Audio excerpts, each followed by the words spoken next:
Saya duduk di Johor, minta dijemput, saya datang ke Kuala Lumpur, mari terima jawatan lah. Ikut perikatan nak angkat lantik siapa, tentulah dia lantik saya ketua. Habis tu saya datang ni, tengoknya rumah untuk saya pun tak ada, nak duduk. Motorcar untuk saya pun tak ada, apa pun tak ada, dia buat begitu saja. Lama-lama dia pergi tunjuk satu rumah saya, suruh saya duduk rumah tu, rumah kerani. Saya tak ada, gila saya nak pergi duduk rumah macam ni. Saya ketua menteri, wakil rakyat, engkau nak bagi rumah kerani saya duduk. Saya tak mau. Tak mau dia bagi rumah yang duduk oleh Menteri Besar Selangor dulu ni, Raja Uda, di Hos Road, nombor 1 Hos Road. Saya duduklah rumah tu besar, elok, lapang. Satu malam dia hujan.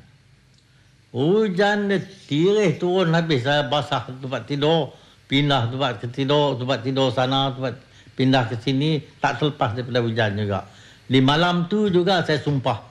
Pasal mula saya janji lepas pilihan raya saya mau merdeka dalam tempoh 4 tahun. Itu masa saya dah basah hujan malam tu, saya kata 4 tahun pun tak patut orang macam ni perintah dengan keadaan zalim. Saya potong 2 tahun. Saya pergi jumpa dia orang, saya kata, apa buat macam ni saya macam ni.